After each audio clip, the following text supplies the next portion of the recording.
মা, এই ধানের গোলা যেমন আমাদের সংসারের সম্পদ, তুমিও তেমনি আমার জীবনের একমাত্র সম্পদ গো। ধান কাটার পর গোলায় জমা হয়েছে। সন্ধ্যায় গিয়েছিলাম ধান দেখতে। ছেলেও এলো। গোলাঘর ধানে ভর্তি। সুগন্ধ চারদিকে। সে ধানের উপর হাত বুলিয়ে বলল, মা, এত ধান। আমি গর্বে বললাম, এই বছর ভালো ফলন হয়েছে। সে আমার দিকে তাকিয়ে বলল, তোমার মতো ভালো মানুষের ঘরে ভালো ফলন হবেই, আমি খুশি হলাম। ধানের গোলায় একটা মাদুর পেতে বসলাম।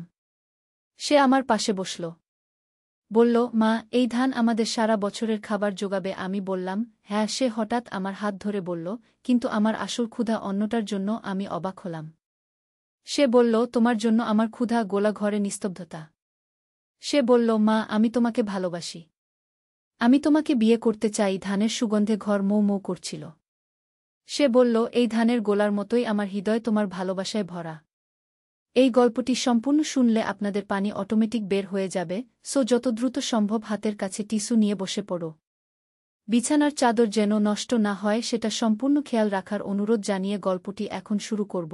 তার আগে সর্বশেষ অনুরোধ, দয়া করে এমন পানি বের করার গল্প নিয়মিত শুনতে আমাদের চ্যানেলটি সকলেই সাবস্ক্রাইব করুন। ধন্যবাদ। হ্যালো বন্ধুরা, আমার নাম প্রিয়াঙ্কা দত্ত। আমার বয়স ৩৯ বছর। আমার স্বামীর নাম রবিন দত্ত, বয়স ৫২ বছর।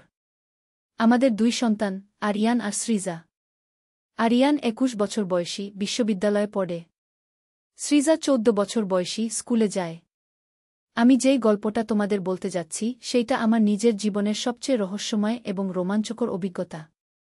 সবকিছু শুরু হয়েছিল গত বছরের শীতকালে, যখন আমাদের গ্রামের বাড়িতে একটা পুরনো সিন্দুক পাওয়া গিয়েছিল।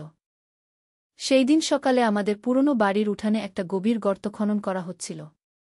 আরিয়ান কলেজ থেকে ছুটি নিয়ে বাড়িতে এসেছিল। সে বলল, মা, এই গর্তের ভেতরে মনে হয় কিছু একটা আছে। আমি তার কথায় কান দিইনি।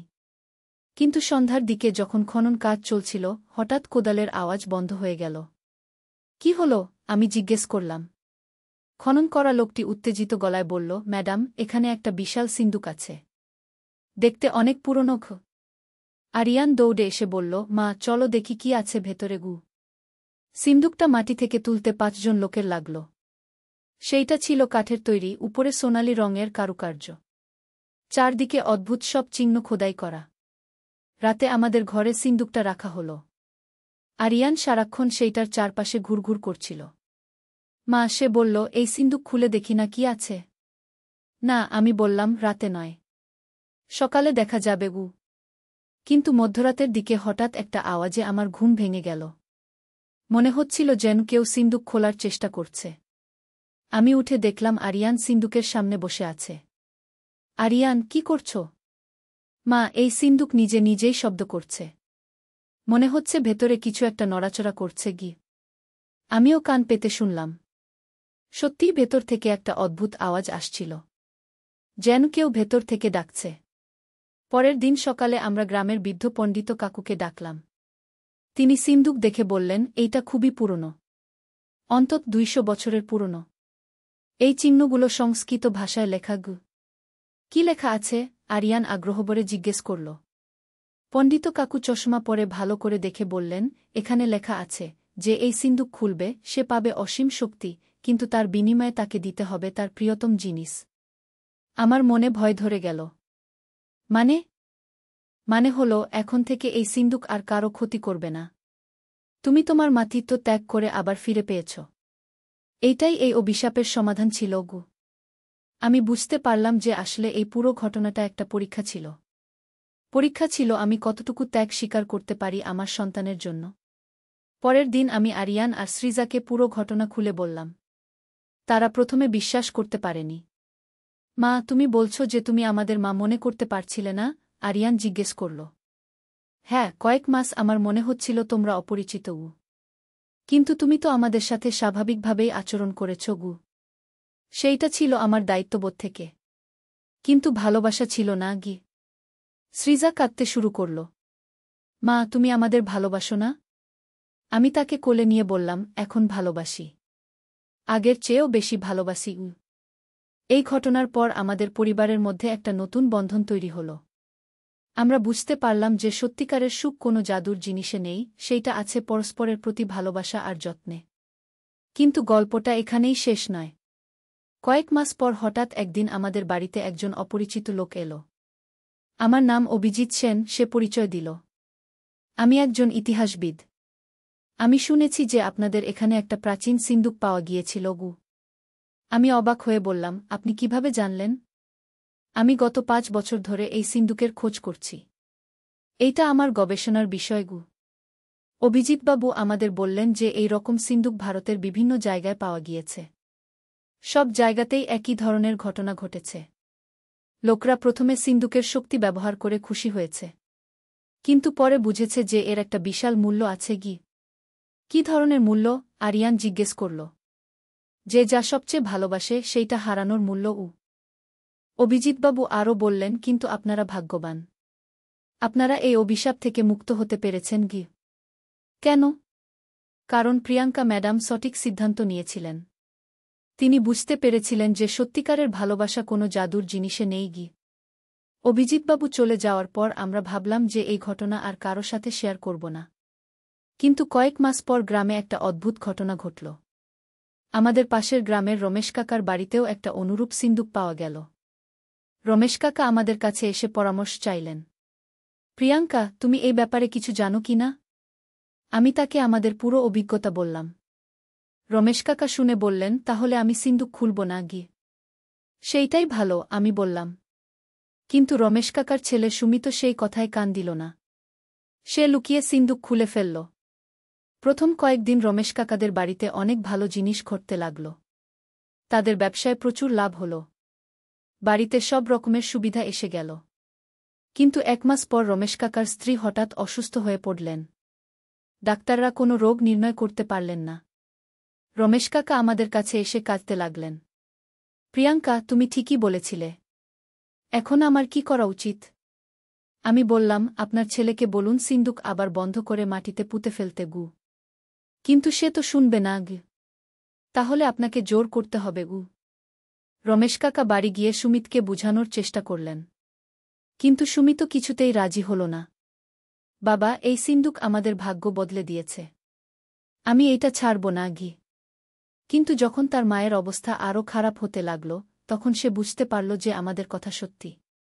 একদিন রাতে সুমিত আমাদের বাড়িতে এসে কাঁদতে লাগল। প্রিয়াঙ্কা আন্টি, আমি ভুল করেছি। এখন কি করব? আমি তাকে বললাম, তুমি যা সবচেয়ে ভালোবাসো সেইটা ত্যাগ করার জন্য প্রস্তুত হওই।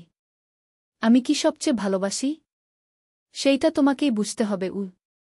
পরের দিন সুমিত সিন্দুকের সামনে বসে গভীর ধ্যানে মগ্ন হল। হঠাৎ সে বুঝতে পারল যে সে সবচেয়ে ভালোবাসে তার অহংকার। সে সিন্দুকের কাছে প্রার্থনা করল, আমি আমার অহংকার ত্যাগ করছি। আমার মায়ের জীবন ফেরত দাও। সাথে সাথে তার মায়ের অবস্থা ভালো হয়ে গেল। কিন্তু সুমিত আগের মতো অহংকারী থাকল না। সে অনেক নম্র আর বিনয়ী হয়ে গেল। এই ঘটনার পর গ্রামের সবাই বুঝতে পারল যে এই ধরনের জাদুকরি জিনিস আসলে কোনো সুখ এনে দেয় না। সুখ আছে নিজেদের পরিশ্রমে আর একে অপরের ভালোবাসায়। কয়েক বছর পর আরিয়ান বিশ্ববিদ্যালয় থেকে ইতিহাস নিয়ে পড়াশোনা শেষ করে বাড়ি ফিরল। সে বলল, মা, আমি এই রহস্যময় সিন্দুকগুলো নিয়ে গবেষণা করতে চাই। কেন? যাতে আর কেউ আমাদের মতো বিপদে না পড়ে। আরিয়ান এবং সৃজা মিলে একটা সামাজিক সংগঠন তৈরি করল। তারা গ্রামে গ্রামে গিয়ে মানুষদের সচেতন করতে লাগল যাতে কেউ এই ধরনের রহস্যময় জিনিস খুঁজতে না যায়। তাদের এই কাজের ফলে অনেক লোক বেঁচে গেল। কারণ এই ধরনের সিন্দুক দেশের বিভিন্ন জায়গায় পাওয়া যাচ্ছিল। একদিন আরিয়ান আমাকে বলল, মা, তুমি জানো আমাদের এই অভিজ্ঞতা থেকে সবচেয়ে বড় শিক্ষা কি? কি? সত্যিকারের সুখ আর সমৃদ্ধি কোনো জাদুর জিনিসে নেই। সেইটা আছে আমাদের ভালোবাসা, পরিশ্রম আর একে অপরের প্রতি যত্নে গি। আমি তার কথা শুনে খুব গর্ব অনুভব করলাম। আমার ছেলে এত কম বয়সেই জীবনের এত বড় সত্য বুঝতে পেরেছে। আজ যখন আমি এই গল্প বলছি তখন অনেক বছর কেটে গিয়েছে। আরিয়ান এখন একজন প্রতিষ্ঠিত গবেষক। সৃজা ডাক্তার হয়েছে। তারা দুজনেই তাদের নিজেদের ক্ষেত্রে খুব ভালো কাজ করছে। কিন্তু সবচেয়ে বড় কথা, আমাদের পরিবারে এখন যে ভালোবাসা আর বোঝাপড়া আছে সেইটা কোনো জাদুর সিন্দুক দিয়ে পাওয়া যায় না। সেইটা আমরা নিজেরাই তৈরি করেছি। যখনই কোনো সমস্যা আসে আমরা একসাথে বসে সেইটার সমাধান খুঁজি। কেউ কোনো শর্টকাট খুঁজতে যায় না। গত মাসে আরিয়ান বিয়ে করেছে। তার স্ত্রী প্রিয়া খুবই ভালো মেয়ে। সে আমাদের পরিবারের সাথে খুব সহজেই মিশে গিয়েছে। প্রিয়া একদিন আমাকে জিজ্ঞেস করল, মা, আরিয়ান আমাকে একটা অদ্ভুত গল্প বলেছে। সেইটা কি সত্যি? আমি হেসে বললাম, হ্যাঁ, একদম সত্যি গু। কিন্তু এখন সেই সিন্দুক কোথায়? মাটির নিচে। আর সেইখানেই থাকবে গি। প্রিয়া বলল, আমার খুব কৌতূহল হচ্ছে গি। আমি তাকে বুঝালাম যে কিছু জিনিস জানা না থাকাই ভালো। কিন্তু একদিন হঠাৎ দেখি প্রিয়া বাগানে সিন্দুক খোঁজার চেষ্টা করছে। আমি তাকে ধরে ফেললাম। প্রিয়া, তুমি কি করছ? সে লজ্জা পেয়ে বলল, মা, আমি শুধু দেখতে চেয়েছিলাম গু। আমি তাকে বসিয়ে পুরো ঘটনা আরেকবার বিস্তারিত বললাম। তারপর বললাম, দেখো প্রিয়া, জীবনে অনেক সময় আমাদের মনে হয় যে কোনো জাদুর জিনিস দিয়ে সব সমস্যার সমাধান হয়ে যাবে। কিন্তু সত্যিটা হলো, প্রতিটি সমস্যার সমাধান আমাদের ভেতরেই আছে গি। প্রিয়া আমার কথা বুঝতে পারল। আজ যখন আমি আমার জীবনের দিকে তাকাই, তখন মনে হয় সেই সিন্দুকের ঘটনা আমাদের পরিবারের জন্য আশীর্বাদ হয়ে এসেছিল। কারণ সেইটার মাধ্যমেই আমরা জানতে পেরেছিলাম যে সত্যিকারের ভালোবাসা আর সুখ কী। এখন আমাদের বাড়িতে যখন কোনো অতিথি আসে, তারা বলে, আপনাদের বাড়িতে একটা অন্যরকম শান্তি আছে গি। আমি জানি সেই শান্তি কোনো জাদুর জিনিস থেকে আসেনি। সেইটা এসেছে আমাদের একে অপরের প্রতি ভালোবাসা আর বোঝাপড়া থেকে। যখন আরিয়ান আর প্রিয়ার প্রথম সন্তান হল, তখন আমি দাদিমা হলাম। ছোট্ট নাতি আর্জনের মুখ দেখে আমার মনে পড়ে গেল সেই দিনগুলোর কথা যখন আমি মাতৃত্বের অনুভূতি হারিয়ে ফেলেছিলাম। আর্জুন যখন আমার কোলে আসে, তখন আমি অনুভব করি যে এই ভালোবাসা, এই আনন্দ কোনো সিন্দুকের শক্তি দিয়ে পাওয়া যায় না। এইটা মহান সৃষ্টিকর্তার দেওয়া উপহার। সৃজাও এখন মেডিকেল কলেজে পড়ছে। সে বলেছে ডাক্তার হয়ে গ্রামের দরিদ্র মানুষদের সেবা করবে। তার এই মনোভাব দেখে আমি বুঝতে পারি যে আমার সন্তানরা সত্যিকারের মানুষ হয়ে উঠেছে। কখনো কখনো আমি ভাবি, যদি সেই দিন আমি সিন্দুক ব্যবহার করতে না দিতাম, তাহলে কি হতো? হয়তো আমরা এত বড় শিক্ষা পেতাম না। জীবনে অনেক সময় কষ্ট আর বিপদ আমাদের শিক্ষা দেয়। সেই সিন্দুকের ঘটনাও আমাদের জীবনের একটা বড় শিক্ষা। আজ যখন আমি আমার চারপাশে তাকাই, দেখি আরিয়ান তার গবেষণায় ব্যস্ত, প্রিয়া ছোট্ট আর্জনকে নিয়ে খুশি, সৃজা পড়াশোনা নিয়ে মগ্ন, তখন আমার মনে হয় আমাদের সত্যিই আর কিছুর দরকার নেই। সেই রাতে যখন আমি বিছানায় শুতে যাই, তখন মনে মনে রানী সুমিত্রাকে ধন্যবাদ দিই। তিনি আমাকে সঠিক পথ দেখিয়েছিলেন। আর সেই রাজা বীরেন্দ্রের জন্য মনে দুঃখ হয়। তিনি হয়তো বুঝতে পারেননি যে সত্যিকারের সম্পদ কী। আমার গল্প এখানেই শেষ। কিন্তু জীবনের গল্প কখনো শেষ হয় না। প্রতিদিন নতুন নতুন অভিজ্ঞতা, নতুন নতুন শিক্ষা। যারা এই গল্প শুনছ, তাদের বলবো, কখনো জীবনে শর্টকাট খুঁজতে যেজো না। পরিশ্রম কর, ভালোবাসো, একে অপরের যত্ন নাও। এইটাই সত্যিকারের সুখের রাস্তা। আর হ্যাঁ, যদি কখনো কোনো রহস্যময় সিন্দুক পাও, তাহলে সেইটা মাটিতে পুঁতে রাখবে। কারণ জীবনের আসল সম্পদ আমাদের হৃদয়েই আছে। এই সিন্দুক খুলতে গেলে বিপদ হতে পারে গু। কিন্তু আরিয়ান বলল, মা, কুসংস্কার। চলো খুলে দেখি গু। সেই দিন বিকেলে আমরা সিন্দুক খোলার সিদ্ধান্ত নিলাম। প্রথমে চাবির খোঁজ করলাম, কিন্তু পেলাম না। তারপর আরিয়ান জোর করে খোলার চেষ্টা করল। হঠাৎ একটা ক্লিক শব্দ হল, আর সিন্দুক খুলে গেল। ভেতরে আমরা যা দেখলাম, সেইটা আমাদের চোখে বিশ্বাস হচ্ছিল না। একটা সোনালি আলো বের হচ্ছিল। তার মধ্যে একটা পুরনো বই, কিছু মূল্যবান পাথর, আর একটা অদ্ভুত দর্পণ। আরিয়ান বইটা তুলে নিল। সেইটা খুলতেই একটা ঠান্ডা হাওয়া ঘরের ভেতরে ঢুকল। মা, এই বই পড়তে পারছি। এইখানে লেখা আছে একটা গল্প। কিসের গল্প? একজন রাজার গল্প। রাজার নাম ছিল বীরেন্দ্র। তিনি এই সিন্দুকের আসল মালিক ছিলেন গ। আরিয়ান পড়তে লাগল। বইয়ে লেখা ছিল যে রাজা বীরেন্দ্র ছিলেন একজন ন্যায়পরায়ণ শাসক। কিন্তু তার রাজ্যে একদিন ভীষণ দুর্ভিক্ষ নামল। প্রজারা মরে যেতে লাগল।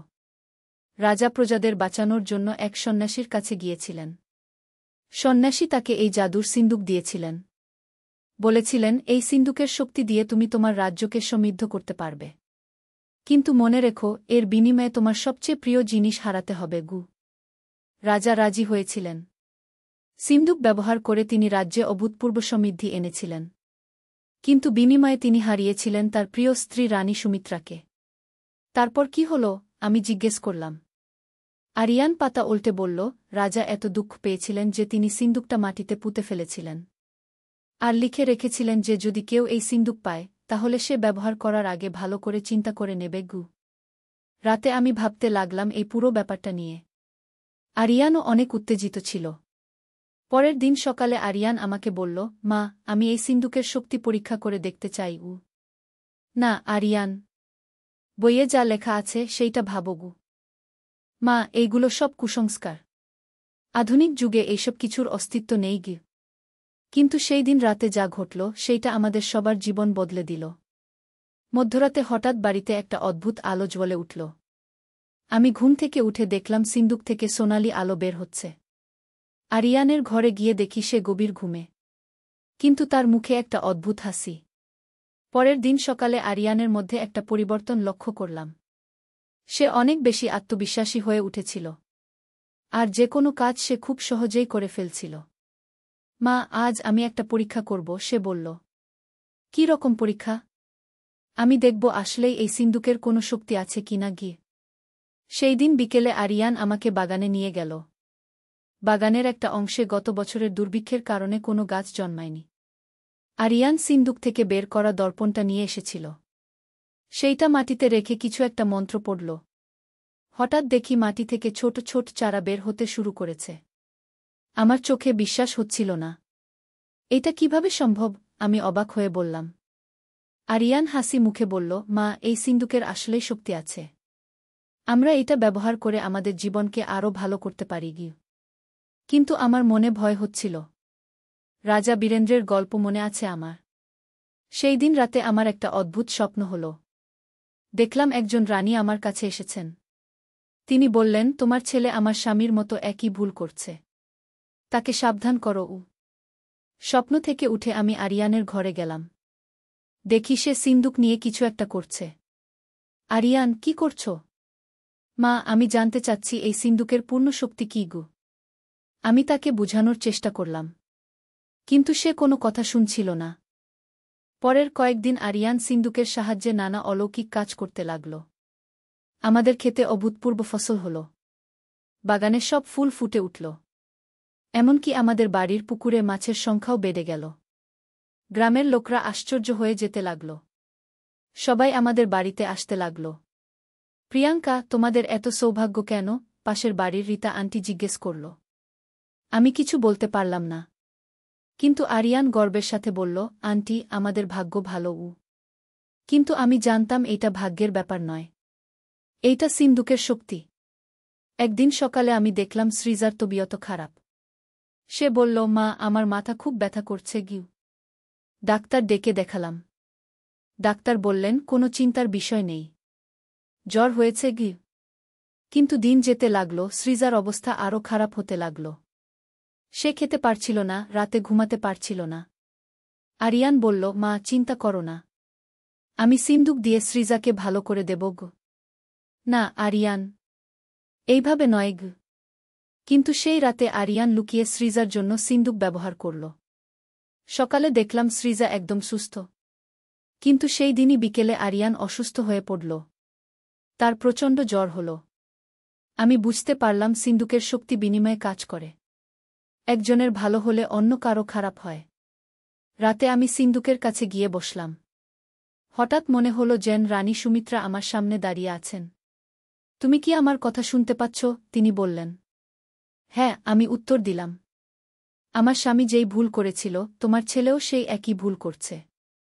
এই সিন্দুক যত ভালো কাজ করবে ততই তোমাদের ক্ষতি হবে গু। তাহলে কি করব? সিন্দুক আবার মাটিতে পুঁতে ফেলো। না হলে তোমার সবচেয়ে প্রিয় জিনিস হারাবে গু। পরের দিন আমি আরিয়ানকে বুঝানোর চেষ্টা করলাম। কিন্তু সে বলল, মা, তুমি ভুল ভাবছ। আমাদের এখন কত ভালো দিন যাচ্ছে গি। কিন্তু আমি জানতাম এটা দীর্ঘস্থায়ী নয়। সেই দিন রাতে ভীষণ ঝড় উঠল। আমাদের ঘরের ছাদ প্রায় উড়ে যাওয়ার উপক্রম হল।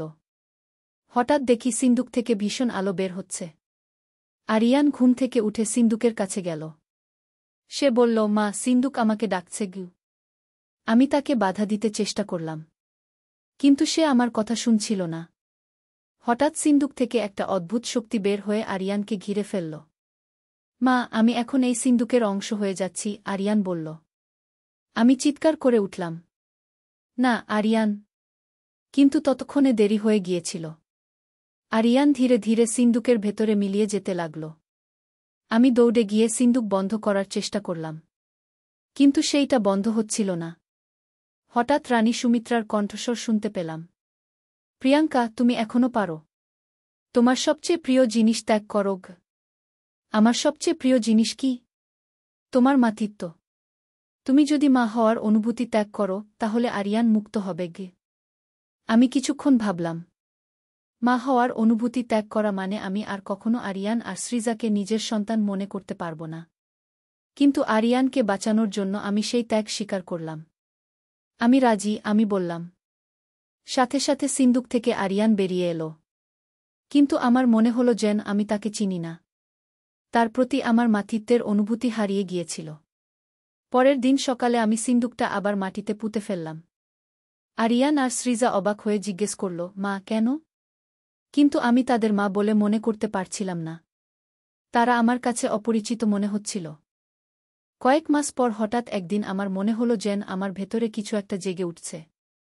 ধীরে ধীরে আমার মাতৃত্বের অনুভূতি ফিরে আসতে লাগল। রানী সুমিত্রা আবার আমার স্বপ্নে এলেন। তিনি বললেন, প্রিয়াঙ্কা, তুমি সঠিক কাজ করেছ। তোমার ত্যাগের কারণে এই অভিশাপ ভেঙে গিয়েছে। মানে হলো